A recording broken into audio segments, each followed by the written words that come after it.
Hello everybody, welcome to ONR, or in other words, Omar's News Report. My name is Omar Abdelsalam, and today we will be covering an important topic in the case of the coronavirus. Let me start off by discussing its name and how it got its name. The first part of the word corona means crown, which really emphasizes on the spikes they have. We will be going more in depth in the following paragraphs. Most of you watching from home are familiar with this deadly and infectious pandemic. Before I talk about the origin, I would like to emphasize on the word infectious disease. A disease can only go by that description if it is contagious, or in other words, can be passed on from one person to another. The coronavirus is very well known for that, since it has a spread rate of about 1 to 3.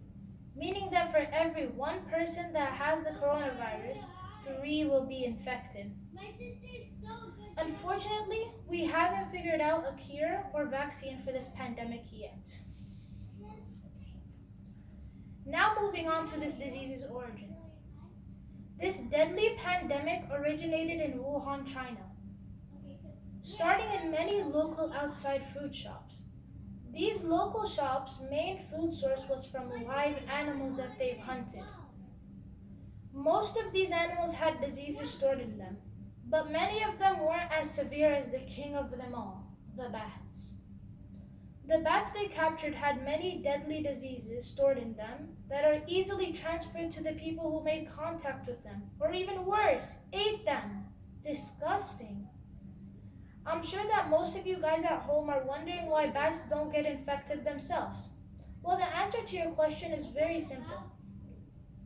Bats are the only flying mammal, which contributes to why they don't die at the temperature and heart rate they normally are at. During flight, a bat's body temperature spikes to over 100 degrees Fahrenheit, while their heart rate can burst to over 1,000 BPM, beats per minute. For most land mammals, those amounts would most likely cause death. Many doctors hypothesized why they can withstand the stress of flying. Some believe it to be a stronger immune system they have built over time, which works as a very good explanation if we are talking about bats as a whole. Enough talk about these bats. Now let's move on to what happened after the first person got infected. Once the first person got infected, it was non-stop, constant spreading. From one person to another, from one place to another. This coronavirus quickly became one of the most deadly coronavirus, if not the most deadly. Most people in China went into panic, deciding to leave the country and move on.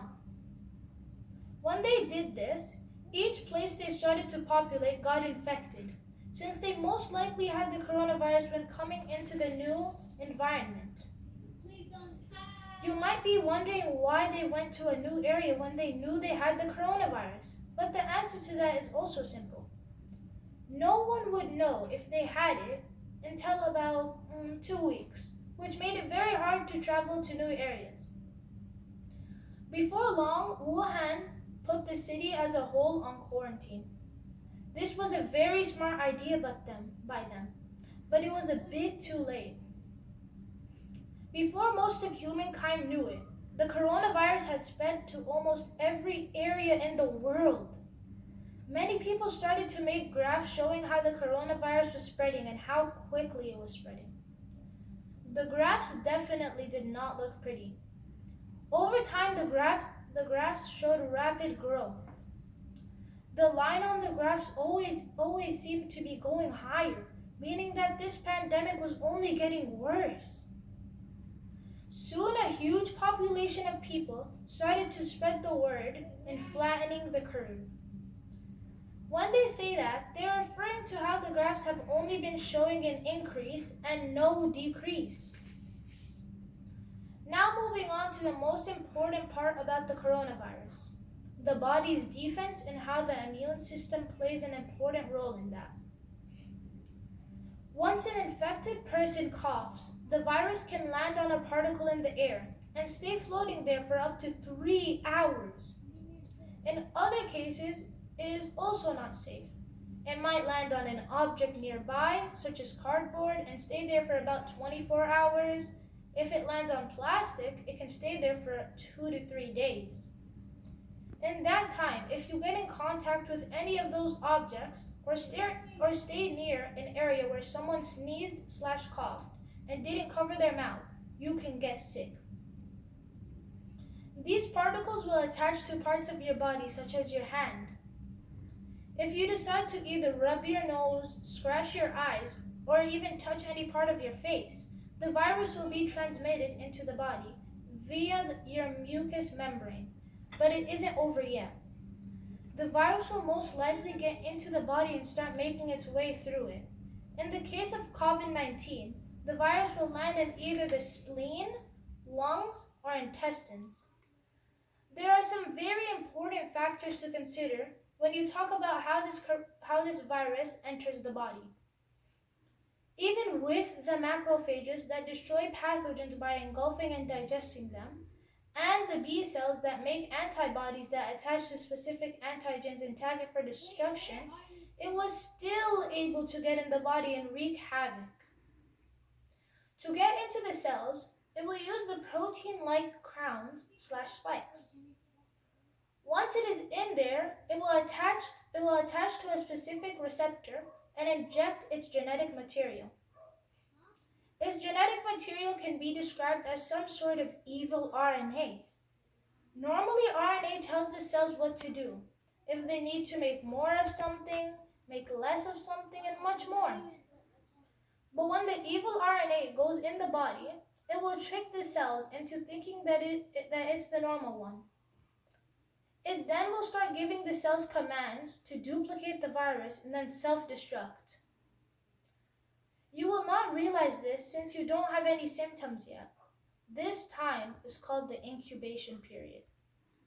When they self-destruct, all of the corona particles will then be released and will roam around, causing many terrible effects. Soon it will get really crowded with these particles. This is where the immune cells hop in and do their job in fighting the infection. This is also where some severe damage will be done, and surprisingly, it isn't even from the virus.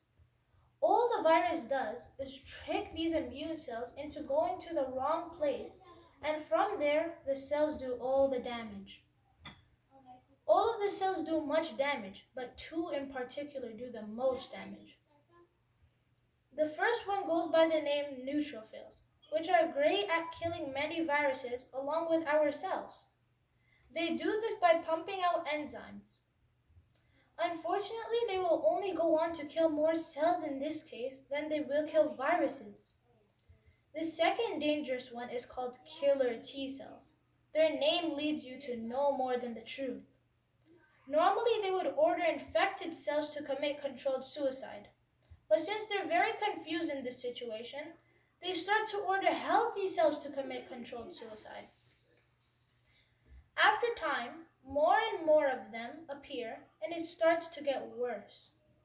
This whole series of events will for most people make it hard to breathe and go on to even cause death. The people that this is most common for are people who have existing medical issues or conditions, such as asthma, which will be even worse since they already had a breathing issue. It will also severely affect the elderly in many different ways because they don't have as strong of an immune system as most kids do. Also, most people forget about the people who have compromised immune system. These people will not be able to fight as efficiently. One last thing I want to talk about are the COVID-19 symptoms and what to do when you suspect that you might have them. The most common symptom of COVID-19 are dry cough. Other ones are tiredness and fever. If you suspect any of these conditions, I suggest you to call the hospital and let them know. Make sure to schedule an appointment as soon as possible because if you don't, many of the doctors can be reserved for the whole day with other cases. And that about wraps up this video. Thank you guys for tuning in to ONR. I hope you guys learned a thing or two about this deadly pandemic. Before I end it off, I want everyone to remember to take some normal safety precautions. Make sure to avoid social contact as much as you can. Wash your hands for 20 seconds because at a time like this, that is very important. And remember to take care. Bye.